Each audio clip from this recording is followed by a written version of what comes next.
परम शांति। देखिए, आपकी प्रॉब्लम्स जो आ रही है, जो आप बता रहे हैं या जो भी आपने लिखा है, ये सब प्रॉब्लम हर मनुष्य के जीवन में है। किसी के छोटे लेवल पे है, किसी के बड़े लेवल पे है, किसी के बहुत बड़े लेवल पे है। किसी के लिए जीवन और मृत्यु का प्रश्न बन चुका है, किसी के लिए। सबके अपने अपने जीवन में छोटे लेवल पे, बड़े लेवल पे है। अब प्रश्न ये होता है कि हम अपने जीवन में अपना तो हम अच्छा चाहते ही हैं। जब हमारी फ्री विल यूज़ ना हो सके तो फिर ऊपर वाले की फ्री विल पे भरोसा करो। दो ही रास्ते हैं। रोज़ अपने आप को कोसते रहो, दुखी होते रहो कि मेरा ऐसा है, मेरा वैसा है, मेरा भाग्य फूटा हुआ है, लोग मेरे पे तांत्रिक कर रहे हैं, ये कर रहे हैं, वो कर रहे हैं, वट एवर, कोई भी समस्या हो। जब आपकी फ्री विल नहीं चलती तो ऊपर वाले की फ्री विल पे विश्वास रखो। उस परमात्मा को जितना दुख ज़्यादा आए, बार बार उसे याद करो, उसे यही कहो, परमात्मा जैसी आपकी मर्जी वैसे मैं रहूँगा, जैसा आप जीवन देंगे ऐसा मैं जीवन जीऊँगा, जो लेवल पे आप ले जाएंगे वहाँ मैं जाऊँगा, बस आप मेरे साथ रहो। हमें परमात्मा का साथ चाहिए, बाकी किसी के साथ की ज़रूरत नहीं है। और उस पर विश्वास करना है। जब तक हम उस पर विश्वास करेंगे नहीं कि ये भूत ने ये किया, फलाने ने ये किया, मेरा ये कर दिया, उसने वो कर दिया, तांत्रिकों ने ये किया, तो आपने अपना पूरा फोकस तांत्रिक पे ही दे दिया कि तांत्रिक ही आपका भगवान हो गया। वो जीने की चाहत रखे, वो अगर तुम्हारे पे आशीर्वाद करेगा तो तुम जियोगे, अगर वो इच्छा नहीं, वो अगर तुम्हें मारना चाहोगे तो तुम मरोगे। तो ऐसे लोगों पे फोकस करने से अच्छा है परमात्मा पे फोकस करो। जैसी जिंदगी परमात्मा देना चाहता है उसके ऊपर फोकस करो। बराबर है। जो आपके कर्म है वो तो आपके सामने आएंगे। परमात्मा उसे, हो सकता है आप उनके पक्के भक्त बन जाओ तो आपके ऊपर कृपा कर सकते हैं, पर कब करेंगे कब नहीं करेंगे ये तो हमारे हाथ में नहीं है। वो तो उनकी फ्री विल है, वो तो पर ब्रह्म की फ्री विल है कि वो आपको किस तरीके से मदद करें। जैसे कृष्ण ने भी अपने नियम तोड़ तोड़ के अपने लोगों को मदद की है ना। तो इसीलिए भगवान कब अपने नियम तोड़ के तुम्हें मदद करेगा ये तो हम, वो तो ऊपर वाला जाने उनकी इच्छा जाने, क्योंकि ब्रह्म की इच्छा को कोई नहीं जान सकता। तो यहाँ प्रश्न हमारे लिए ये है कि हम क्या रोज रोते रहें, लोगों को पूछते रहें कि मेरा दुख कब खत्म होगा, कब भूत प्रेत हमें छोड़ेंगे, कब तांत्रिक हमें छोड़ेगा, कब हमारे दुख खत्म होंगे। नहीं, ये हो चुका। ये अज्ञानता है, महान मूर्खता है। आप एक नहीं, पूरी दुनिया के सभी तांत्रिक के पास घूम के आओ, आपके कर्म बंधन अगर ऐसे हैं तो वो कुछ भी नहीं कर सकते। ठीक है, जब तक आपको भुगतना है तो वो ठीक है। जैसे ही कर्म बंधन पूरे हो गए तो दुनिया भर के तांत्रिक कोई कुछ नहीं कर सकता है। तो बात यहाँ पे यही है कि परमात्मा को याद करो, उनकी फ्री विल पे विश्वास करो। वो जहाँ रखे वो रहेंगे, जो खिलाए वो खाएंगे। उसकी शरण में चले जाओ। जैसे कृष्ण ने कहा था ना अर्जुन को, बस तू मेरी शरण में आ जा, बाकी सबको छोड़ दे, पितरों को छोड़ दे, देवताओं को छोड़ दे, राक्षसों को छोड़ के, सबको छोड़ मेरी शरण में आ, तभी तेरे पाप कटेंगे और तभी तेरा कल्याण होगा। तभी मैं तुझे ऊपर अपने गोलोक ले जाऊंगा, विष्णुपुरी ले जाऊंगा। तो इसीलिए जब अपनी फ्री विल ना चले तो ऊपर वाले की फ्री विल पे भरोसा करो। बराबर है। बाकी किसी और भी, कोई भी मनुष्य की फ्री विल पे फोकस मत करो। कोई तुम्हारा कोई पाए पैसे का भी तुम्हें फायदा नहीं करा सकता, कोई तुम्हें मदद भी नहीं कर सकता। सिर्फ झूठे दिलासे, आशाएं आपको बाजार में बिक रही है। आप वहाँ से जितनी खरीदनी है खरीद लो, पैसे दे के लो, फ्री में लो, सब जगह आशाएं बिक रही है, जहाँ जेन लेनी है लो। तो विश्वास करना ही है। अगर आप ज्ञानी तो है तो उस परमात्मा के ऊपर विश्वास करो ना, उसकी फ्री विल पे विश्वास करो। वही हर चीज का करता धरता है। केनो उपनिषद में हमने कहा, हमने कल ही डिस्कस किया कि अग्निदेव, उस यक्ष ने एक तिनका रखा तो उसको जला नहीं सके, वायुदेव उस तिनके को उड़ा नहीं सके। क्यों? क्योंकि अग्नि के अंदर जो बल है उस पर ब्रह्म का है। उस जो यक्ष पर ब्रह्म जो है वो यक्ष के रूप में देवताओं को समझाने आए थे कि तुम्हारी ताकत से तुम नहीं जीते, तुम मेरी इच्छा से जीते हो। तो इसी तरीके से हमारे जीवन में भी जो दुख आ रहा है और या जो भी हो रहा है वो हमारे कर्मों के अधीन है, लेकिन वो बदल सकता है अगर वो ऊपर वाला इच्छा करे। अब ऊपर वाला इच्छा तब करे जब हम उसको कंटिन्यू याद करें। किसी और पे फोकस किया तो परमात्मा कहेगा जा तू पहले उसके पास धक्के खा के आ, जब थक जाएगा तब मेरे पास आना। तो एक ही शरण है, जितना आपको देर से समझ में आएगी उतने जन्म आपको ज़्यादा लेने पड़ेंगे, सीधी बात है। और हर जन्म में यही सफरिंग कंटिन्यू होगी, यही दुख कंटिन्यू होगा। इसलिए उस परमात्मा की शरण में जाओ और बस वो जो कराए वो सही है, बस यही मानो और यही बिलीफ सिस्टम बनाओ। बाकी दुनिया में सब बकवास है। आगे बढ़ो, हिम्मत बढ़ाओ और उस परमात्मा की हर फ्री विल पे फोकस करो। जो तुम्हारे साथ होने वाला है बस ये मानो कि अब परमात्मा की इच्छा से ही हो रहा है। तो परमात्मा एक दिन जो है आपके ऊपर फोकस करेगा और कहेगा बस तूने मेरे पे भरोसा रखा है तो अब मैं भी तेरे को अपना चमत्कार दिखाऊंगा। तो इसीलिए किसी और पे भरोसा मत करो। परमात्मा हमारी आत्मा के रचयिता है, उसके ऊपर फोकस करो ना। जो एनर्जी हम है, हमारी एनर्जी तो उसी से है ना। वो तो कहता है कि तुम अनंत समुद्र के अनंत शक्तियों के स्वामी हो। तो हमने तो फोकस धरती लोक पे किया है, तो हम तो यही बनेंगे। तो इसलिए अपने आप को बदलो और अपने मन को बदलो। बुद्धि से मन को तर्क दो, मन शांत होगा, स्ट्रेस, तनाव, टेंशन धीरे धीरे कम होगा। परमात्मा की इच्छा से जियो और जो जहाँ ले जाए वो ठीक है। परमात्मा वो भी न्यूट्रल है। वो तो कहता है कि तुम्हारे कर्म के अनुसार होगा, लेकिन उसको याद करने से बार बार हमारे मन के अंदर जो अज्ञानता पड़ी है वो खत्म होगी। जिसको याद करोगे उसके अंदर जो शक्ति है वो तुम्हारे में अपने आप ट्रांसफर होगी। ये गीता में यही सिखाया है। तुम जिसको ध्याओगे उसी को पाओगे, जिसको पूजोगे उसी के पास जाओगे। तो जिसको अभी से याद करना शुरू करोगे उसकी अनंत शक्तियाँ तुम्हारे पास आएगी, तुम अपने आप ठीक हो जाओगे। इसीलिए परमात्मा के सिवा इस संसार में कोई भी नहीं है बचाने वाला। बाकी जितना जल्दी हम जागेंगे उतने ही जल्दी हम सुखी हो जाएंगे। परम शांति। परम शांति सोचो। బేహద్ పరం మహాశాంతి. బేహద్ పిల్లలకి అనంతబాయి ఫ్రీ విల్ని ఎలా ఉపయోగించుకోవాలి, గాడ్ యొక్క ఫ్రీ విల్ పైన ఎలా ఫోకస్ చేయాలి అని చెప్తున్నటువంటి హిందీ వీడియోను మీరు ఇంతవరకు విన్నారు. దీనికి తెలుగు అనువాదం పరం శాంతి చెప్తూ అనంతబాయ్ అంటూ ఉన్నారు, మన యొక్క ఫ్రీ విల్ పని చేయనప్పుడు, నడవనప్పుడు పైన పరమాత్మ యొక్క ఫ్రీ విల్ ఏదైతే ఉందో దానిపైన ఫోకస్ చేయండి. అది ఎలాగా అంటే, మీ యొక్క ప్రాబ్లమ్స్ ఏదైతే మీకు వస్తూ ఉన్నాయనుకోండి, అవన్నీ కూడా మీకు మీ యొక్క స్థితిని తెలుపుతూ ఉంటాయి.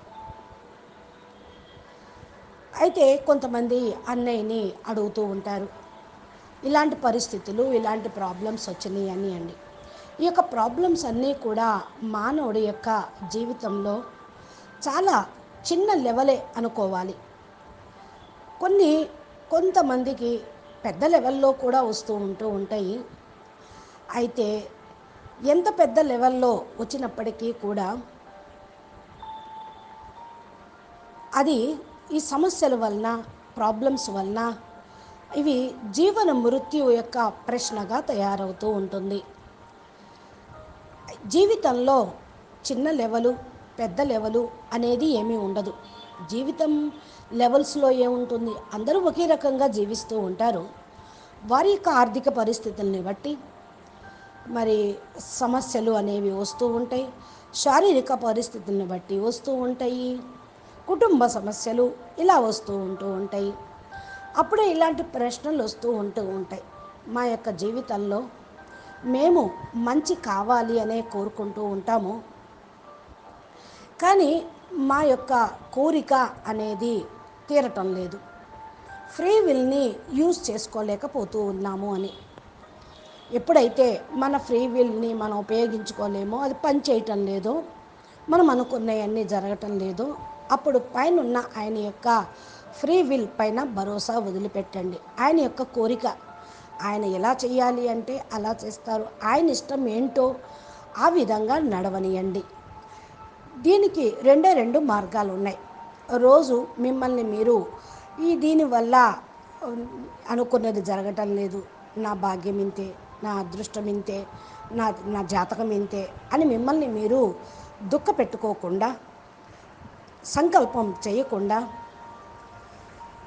పరమాత్మ ఏమి చేయనున్నాడు, నాకంతా మంచే చేస్తాడు, నా భాగ్యం ఇలా అయింది అనుకోకుండా, పరమాత్మ భాగ్యాన్ని తయారు చేయటానికి ఏదో మార్గం ఇస్తాడు అని.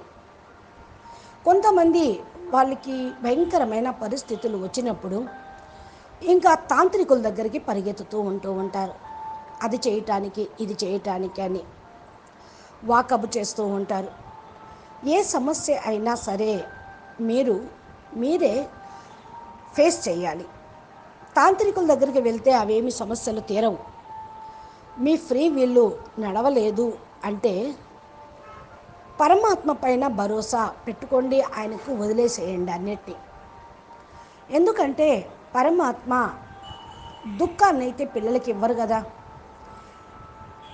ఎంత దుఃఖాన్ని అనుభవిస్తూ ఉంటారో అంతగా పరమాత్మను కూడా స్మృతి చేస్తూ ఉంటారు. దుఃఖ మే సబ్ సిమిరన్ కరే సుఖ మే కరే నా కోయి. మరి దుఃఖంలోనేగా భగవంతుడిని జ్ఞాపకం చేసేది. దుఃఖం వచ్చినప్పుడే మాటి మాటికి ఆయన జ్ఞాపకం వస్తూ ఉంటారు. సుఖంగా ఉన్నప్పుడు మీ ఇష్టంలాగా మీకే అన్ని మీరే చేసేసినట్లుగా మీ అదృష్టంలాగే అని మీరు ఫీల్ అవుతూ ఉంటారు. పరమాత్మ ఎలాగా మీకు చెయ్యాలనుకుంటున్నాడో ఇవ్వాలనుకుంటున్నారో నీ ఇష్టం తండ్రి అని ఒక్క మాట అని చూడండి. నీవు మా పైన దయ చూపించకపోతే నేను ఎలా జీవిస్తాను అని ఆలోచించండి. నీవే జీవితాన్ని ఇచ్చావు, దీన్ని నీట ముంచిన పాల ముంచిన నీదే భారం అనుకొని జీవించండి. నువ్వు ఎలా చెప్తే తండ్రి పరమాత్మ నేను అలాగే జీవిస్తాను. ఈ జీవితం నువ్వు ఇచ్చిందే, నువ్వు తీసుకున్నా మంచిదే, నువ్వు మంచి చేస్తావని తెలుసు, అదే నా భాగ్యమని నేను భావిస్తాను అనుకొని ఆలోచించండి. ఎవరైతే ఈ లెవెల్లో పరమాత్మ గురించి పరమాత్మ పైన భరోసా పెట్టి ఆలోచన చేసి వదిలేస్తూ ఉంటారో అప్పుడు ప్రశాంతంగా ఉండగలుగుతారు. హే ప్రభు పరమాత్మ, నీవు ఎక్కడికి తీసుకొని వెళ్తే నేను అక్కడికి వస్తాను. నీవు నాతో పాటు ఉండు. పరమాత్మ తోడుగా ఉంటే భయం అనేది ఉండదు, చింత అనేది ఉండదు. ఇంకా ఎవరి యొక్క తోడు నీడ సహాయము అవసరం కూడా లేదు. ఇలాంటి విశ్వాసం గనక పెట్టుకుంటే మనము తీరం చేరగలుగుతాము. ఎంతవరకైతే ఆయన పైన విశ్వాసం ఉండదో అప్పుడు భూతాలు ఏదో విధంగా మిమ్మల్ని చేస్తూనే ఉంటాయి. అంటే మీ మనసును తిప్పిస్తూ పక్కకు తిప్పుతూ ఉంటాయి. ఇక అప్పుడు అనుకుంటారు ఆ భూతం ఇలా చేసింది, ఈ భూతం ఇలా చేసింది, పలాని వాళ్ళు ఇలా అన్నారు, ఇలాగా చేశారు, నన్ను ఇలా చేశారు అని అనుకుంటూ ఉంటారు. ఇక తాంత్రికులు అంటారా, మీరు అంతా కూడా పూర్తిగా వాళ్ళ మీద ఫోకస్ ఇచ్చేశారు, వాళ్ళ వైపు తిప్పుకుంటూ ఉంటారు తాంత్రికులు. ఆయనే మీకు భగవంతుడుగా అయిపోతాడు. ఇక జీవించాలని చాలా కోరిక ఉన్నప్పటికీ కూడా అది ఎంతవరకు సాధ్యమవుతుంది? ఒకవేళ భగవంతుడు నమ్మితే ఆయనే మిమ్మల్ని ఆశీర్వదిస్తాడు, సరిగ్గా నువ్వు జీవించగలుగుతావు. ఒకవేళ ఆయన నిన్ను చంపాలి అనుకుంటే నువ్వు చనిపోయినా పరమాత్మ దగ్గరికి వెళ్ళిపోతావు కదా. ఇలా అనుకుని పురుషార్థం చేస్తే మంచిదే, కానీ ఇక తాంత్రికుల మీద భరోసా పెట్టుకొని ఫోకస్ చేయటం అనేది మంచిది కాదు. వాళ్ళకంటే ఉన్నా పోయినా భగవంతుడే అనుకోవటం మంచిది కదా. అందుకని పరమాత్మ మీద ఫోకస్ చేయండి. ఎలాంటి జీవితం పరమాత్మ నీకు ఇవ్వాలనుకున్నారో అది ఇస్తారు. ఆయన పైన ఫోకస్ చేయండి, తప్పకుండా మీ జీవితం ధన్యం అవుతుంది. మీ యొక్క కర్మలు కూడా ఖతమైపోతాయి, శ్రేష్ఠ కర్మ తయారవుతూ ఉంటుంది.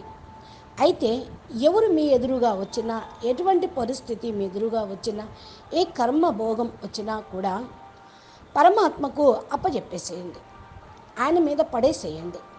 ఎందుకని?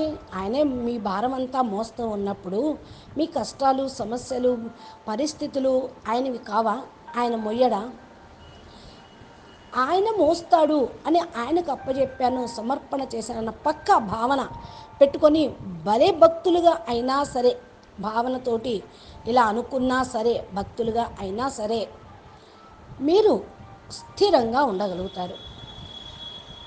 మీ పైన కృప అనేది తప్పకుండా చూపిస్తూ ఉంటారు. కానీ ఎప్పుడు చేస్తారు, ఎప్పుడు కృప చూపిస్తారు, మీకు హెల్ప్ ఎప్పుడు చూపిస్తారు అంటే మీరు ఆయన్ని పూర్తిగా నమ్మినప్పుడే. ఆయన ఎప్పుడు చేస్తాడో ఎప్పుడు చెయ్యడో ఇది మీ చేతిలో లేదు. ఆయనకు దయ కలిగినప్పుడు ఆయన ఫ్రీ విల్, నీ కర్మభోగం అంతా సమాప్తమయ్యి తీరం చేర్చేటువంటి సమయము ఆసన్నమవుతూ ఉన్నప్పుడు మీకు ఏ కష్టం లేకుండా ఈజీగా పరబ్రహ్మ దరిచేరిస్తారు. పరబ్రహ్మ యొక్క ఫ్రీ విల్ ఇది. ఎందుకంటే ఇది కర్మభూమి, కర్మ సిద్ధాంతము అనుసారంగా అనుభవించాల్సిందే. అయితే పరమాత్మకు సమర్పణ అయ్యి ఆయనకే అన్నీ అప్పగించారనుకోండి, శూలం లాంటిది సూదిలాగా పోతుంది. మీకు తండ్రి యొక్క సహయోగం, పరమాత్మని యొక్క సహయోగం అనేది లభిస్తూ ఉంటుంది. ఏ విధంగా కృష్ణుడు కూడా తన యొక్క నియమాన్ని తెంచేసి అర్జునుడికి సహయోగం చేశాడు. ఎందుకు? శరణం మమ అన్నాడు. అందుకని భగవంతుడు కూడా మీరు ఎప్పుడైతే ఆయన శరణులోకి వచ్చేస్తారో, సర్వస్వ సమర్పణ నీదే స్వామి, నీకే అంకితం అని అనుకుంటారో, భగవంతుడు కూడా తన నియమాన్ని తెంచేసి, కర్మ సిద్ధాంతాల్ని తెంచేసి మీకు సహయోగం చేస్తాడు. ఎందుకంటే కర్త భోక్త అన్నీ ఆయనే. ఏదన్నా చేయగలడు. నియమాన్ని పెట్టనూగలడు, నియమాన్ని తెంచనూగలడు. ఎందుకంటే ఆయన సృష్టికర్త, పరబ్రహ్మ పరమేశ్వరుడు సృష్టికర్త గనుక తను సృష్టించిన పిల్లలు బాధపడుతుంటే ఆయన చూడలేడు కదా. ఇక ఏదన్నా కానివ్వండి, ఆయనకు తెలియాల్సిందే. ఏదైనా ఆయన యొక్క కోరిక ఆయనకే తెలియాలి. మీరి మతి గతి తుమ్హి జానో ప్రభు అంటూ ఉంటారు.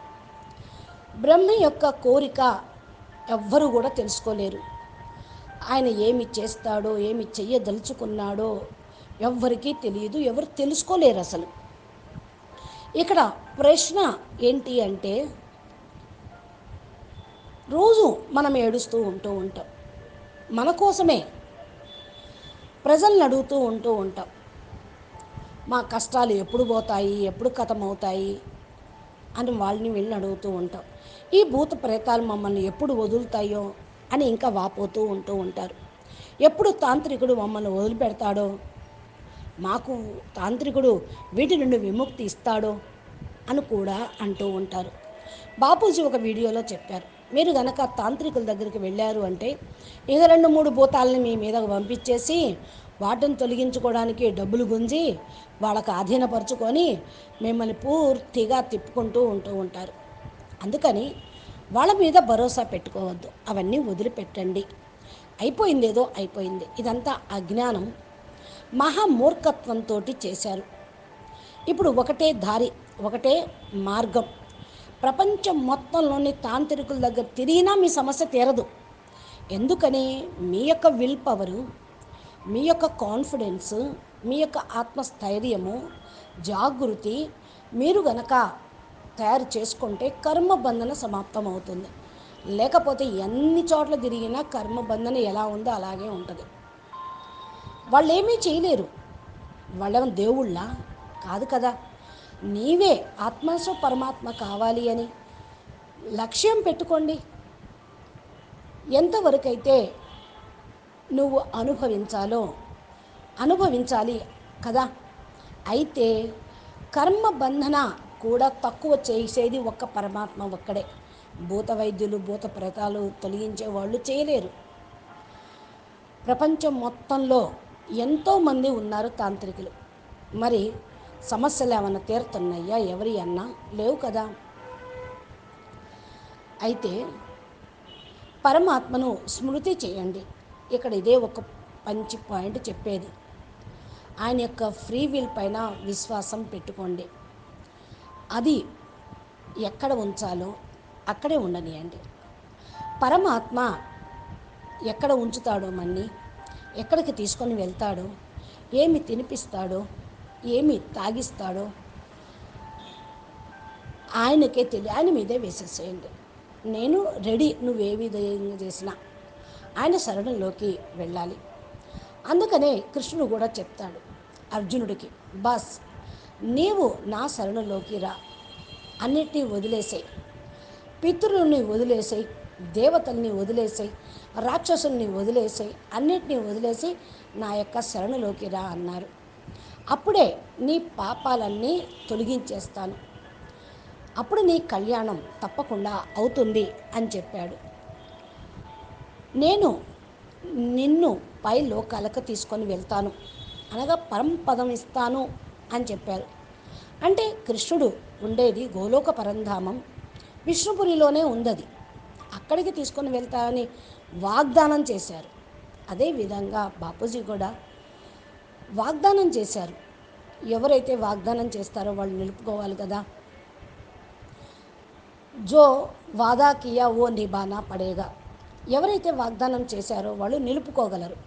ప్రపంచంలో మానవుల యొక్క వాగ్దానాలు వాళ్ళు నిలుపుకోలేరు, వాళ్ళ దగ్గర ఎనర్జీ లేదు. పరమాత్మ గ్యారంటీ ఇచ్చారు, పరమాత్మ వాగ్దానం చేశారు, తప్పకుండా అది నెరవేరుతుంది. కాబట్టి ఫ్రీ విల్ పైన, బాపు యొక్క ఫ్రీ విల్ పైన భరోసా పెట్టుకోండి. ఇంకా ఎవరిని చూడొద్దు. మానవుల యొక్క ఫ్రీ విల్ మీద ఫోకస్ అసలే చేయొద్దు. వాళ్ళందరూ పాయి పైసాకు సంబంధించిన వాళ్ళు, ఏమీ లాభం మీకు చేకూర్చలేరు. ఎవరి సహాయం మీకు లభించనటువంటి సమయంలో వాళ్ళు అసత్యమైనటువంటి ధైర్యాన్ని, ఆశలను కలిగిస్తూ ఉంటారు. దానికి మీరు అమ్ముడు పోవద్దు, ఆశాయే బజార్.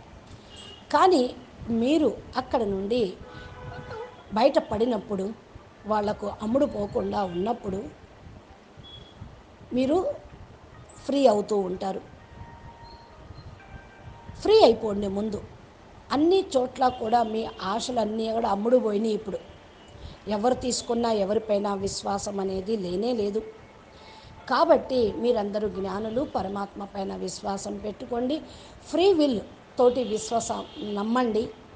ప్రతి ఒక్క వస్తువు కూడా, ప్రతి ఒక్కటి కూడా కర్త ధర్త పరమాత్మయే. మనం నిన్న కీనోపనిషత్తులో కూడా తెలుసుకున్నాము కదా, డిస్కస్ చేసుకున్నాం. యక్షుణ్ణి బ్రహ్మ యక్షుడి రూపంలో ఉండి అందరినీ పరీక్షించారు, దేవతలందరినీ. ఒక గడ్డిపోచ వేసి దీన్ని పైన నీ ఎంత శక్తి ఉందో చూపించు, నీ సామర్థ్యం ఏంటో చూపించు అన్నాడు. అగ్నిదేవుడైనా తగలబెట్టలేకపోయాడు, వాయుదేవుడైనా దాన్ని గాల్లోకి లేపలేకపోయాడు. అగ్ని లోపల ఎంత బలం ఉంది పరబ్రహ్మ పరమేశ్వరుడికి తెలియదా? యక్షుణ్ణే గుర్తించలేదు ఆ దేవతలు. పరబ్రహ్మ రూపంలో మరి దేవతలే తెలుసుకోలేకపోయారు పరమాత్మ యొక్క రూపాన్ని. మరి మీలో ఎంత శక్తి ఉంటుంది? అయినా పర్వాలేదు, జ్ఞానం వినండి, ఆధ్యాత్మిక మార్గంలో నడవండి. మీరు కోరికతోటి జయించండి, ఇచ్చా మాత్రం అవిద్యగా కండి. ఈ పద్ధతితోటి జీవితంలో దుఃఖము వచ్చినా సుఖం వచ్చినా సమాన స్థిత ప్రజ్ఞ స్టేజీలో మీరు వెళ్ళగలుగుతూ ఉంటారు. కర్మలకు ఆధీనం కాకండి. నిందాస్తుతి మానవమానాల్లో సమానంగా ఉండండి. అన్నీ మారిపోతూ ఉంటాయి. పైన వాడి యొక్క కోరిక, ఆయన యొక్క ఇచ్ఛ, ఆయన ఏమి ఇవ్వాలో ఏం చెయ్యాలో నాకు కళ్యాణమే చేస్తాడు అనే అనుకుంటూ కంటిన్యూగా ఆయన్ని జ్ఞాపం చేస్తూ ఉండండి. ఎవరిపైన ఫోకస్ చేసినా ఏమీ లాభం లేదు. అప్పుడు పరమాత్మ అంటారు. ఒకవేళ పరమాత్మని నమ్మకుండా అందరి దగ్గరికి వెళ్ళి పరమాత్మ దగ్గరికి వచ్చినా, నువ్వు వెళ్ళు, ఇంకా తన్నులు తినాలేమో, దెబ్బలు తినాలేమో, అన్నీ పూర్తి చేసుకొని రా అంటారు. అందరి దగ్గరికి వెళ్ళొచ్చిన తర్వాత నిజంగా ఆత్మ అలసిపోతూ ఉంటుంది. అలసిపోయిన తర్వాతే కదా పరమాత్మ దగ్గరికి వచ్చేది. కంటికి కనిపించిన ఆయన్ని నమ్మటం, భరోసా పెట్టుకోవటం కష్టం. కానీ అసలు నమ్మాల్సింది ఒక పరమాత్మనే. ఆయనే శరణం అనుకోవాలి. ఎంతగా మరి ఆయనకి దూరంగా ఉంటారో లాభం ఉండదు. దగ్గరయ్యి శరణు కోరితేనే అప్పుడు అన్నీ కూడా ఖతమవుతూ ఉంటాయి. భగవంతుడికి ఎంతెంత దూరం అవుతూ ఉంటారో అంతగా ఇంకా ఎక్కువ జన్మలు తీసుకొని అనుభవించాల్సి వస్తుంది. అందుకే సీదా నేను చెప్తూ ఉన్నాను, ప్రతి ఒక్క జన్మలో కూడా సఫరింగ్ కంటిన్యూషన్ అవుతూనే ఉన్నది. ఈ దుఃఖము కంటిన్యూషన్ అవుతూనే ఉంటుంది. కానీ పరమాత్మ శరణులోకి వస్తే ఇక జన్మలే ఉండవు, ఈ సఫరింగ్ అనేదే ఉండదు. కాబట్టి నమ్మండి, బిలీవ్ సిస్టమ్ను పెంచుకోండి. ప్రపంచం అంతా కూడా బక్వాస్ అంటే మూర్ఖత్వం, అంతా తప్పుడే. దాని జోలికి మీరు పోకండి. తప్పుడు పోకడాలు ఉంటూ ఉంటాయి. మీరు ఆధ్యాత్మికంగా ముందుకు వెళ్ళాలి అంటే ధైర్యాన్ని పెంచుకోండి, పరమాత్మ పైన నమ్మకం పెంచుకోండి, ఆయన ఫ్రీ విల్ పైన ఫోకస్ చేయండి. మీతో పాటు ఆయన ఏది చేయించదలుచుకున్నాడో, ఏమి చేస్తాడో అది తప్పకుండా చేస్తాడు.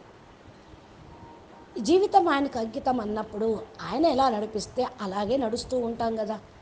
పరమాత్మ కోరిక అదే. పరమాత్మ ఒక రోజుకు అందరికీ మంచే చేస్తాడు, మీకు మంచి చేస్తాడు. అందుకని ఫోకస్ చేస్తూ బస్ నీవే నా పైన మరి కృప చూపించాలి, నీపైనే నాకు భరోసా ఉంది అని అనుకోండి. అప్పుడు చూడు, పరమాత్మ కూడా తమ యొక్క చమత్కారం చూపిస్తూ ఉంటాడు. అందుకనే ఎవరిపైన భరోసా పెట్టుకోవద్దు, ఏ చింతన చేయవద్దు. బుద్ధిని అటు ఇటు తిప్పి బుద్ధి శక్తిని, ఎనర్జీని వేస్ట్ చేయొద్దు. మరి పరమాత్మ పైన ఎందుకు భరోసా పెట్టుకోవాలి అంటే ఆయన ఆత్మల యొక్క రచయిత.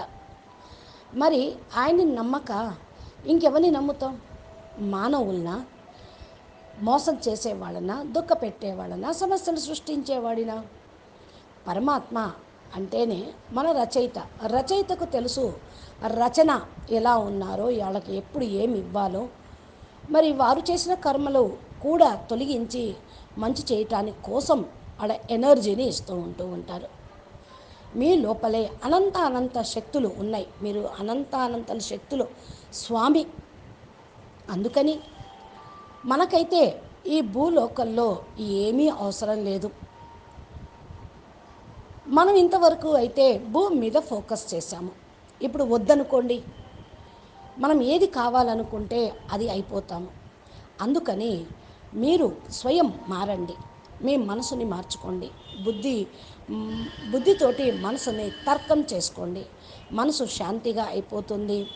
స్టేట్స్ ఏదైతే స్ట్రెస్సెస్, తనావ్, టెన్షన్, బాధ నెమ్మదిగా తగ్గిపోతూ ఉంటాయి. పరమాత్మ యొక్క కోరికతోటి జీవించండి. ఆయన కోరికే నా కోరిక, ఆయన సంకల్పమే నా సంకల్పం, ఆయన లక్ష్యమే నా లక్ష్యం. ఆయన ఎక్కడికి తీసుకొని వెళ్తే అక్కడే నేను ఉంటాను, అదే నాకు కరెక్ట్, ఆయన నిర్ణయించారు, ఆయనకు అన్నీ తెలుసు అనే భావనలో ఉంటూ ఉంటే న్యూట్రల్గా మనము ఉండగలుగుతాం. బాపు అన్నీ, పరమాత్మ అన్నీ చేస్తూ ఉంటారు. ఏదైతే కర్మానుసారంగా జరుగుతుందో దాన్ని ఫేస్ చేసే శక్తి కూడా ఆయనే ఇస్తాడు. కాబట్టి ఆయన్ని మాటికి జ్ఞాపకం చేస్తూ మన మనసు లోపల ఉన్న అజ్ఞానతను తొలగించండి. అజ్ఞానత వల్లే మనకు పీడ, బాధ, దుఃఖం వస్తుంది. జ్ఞానోదయం అయినప్పుడు ఈ దుఃఖము, బాధ ఖతమైపోతూ ఉంటుంది. ఎవరి యొక్క సహాయం కోసం వెంపర్లాడామో వారెవరు ఇవ్వలేరు. మీ లోపల ఉన్న శక్తిని మీకు తెలిపి ఆయన శక్తిని మీకు పంపించి ట్రాన్స్ఫర్ చేసి మిమ్మల్ని పూర్తిగా పైకి తీర్చగలడు. గీతలో కూడా ఇదే నేర్పారు కదా. నువ్వు ఎవరిని జ్ఞాపకం చేస్తావో వాళ్ళనే పొందుతావు, ఎవరిని పూజిస్తావో నువ్వు వాళ్ళ దగ్గరికే వెళ్తావు, ఎవరిని జ్ఞాపకం చేయడం ప్రారంభిస్తూ ఉంటావో వారి దగ్గర ఉన్న పవరే మీకు లభిస్తూ ఉంటుంది. అనంత శక్తులు మీ దగ్గరికి రావాలి అంటే అనంత పవర్, బేహద్దు పరం శాంతి ఉన్నటువంటి పరం శక్తులు ఉన్న పరబ్రహ్మ పరమేశ్వరుని జ్ఞాపకం చేయండి. అప్పుడు మీరు సరైపోతూ ఉంటారు. పరమాత్మ తప్ప ఈ ప్రపంచంలో ఎవ్వరూ లేరు. రక్షించేవాడు ఆయన ఒక్కరే, మిగతా వాళ్ళందరూ కూడా ముంచేవాళ్లే. ఎంతెంత త్వరగా మనం ఆయన శరణులోకి వెళ్తూ ఉంటామో అంతగా మనం లోకానికి ఉన్నతిలోకి వెళ్ళిపోతూ ఉంటాం.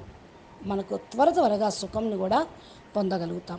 అచ్చా, పరం శాంతి. నమస్తే, ధన్యవాదాలు. బాపూజీ దశరథ్ భాయ్ పటేల్ తెలుగు ఛానల్లో బాపూజీ చక్కటి వీడియోలను అప్లోడ్ చేస్తూ ఉంటారు. మీరు మా ఛానల్ని సబ్స్క్రైబ్ చేసి గంట సింబల్ని ప్రెస్ చేస్తే నోటిఫికేషన్ రూపంలో మీరు పొందుతారు. అచ్చా, నమస్తే, ధన్యవాదాలు. పరం మహాశాంతి.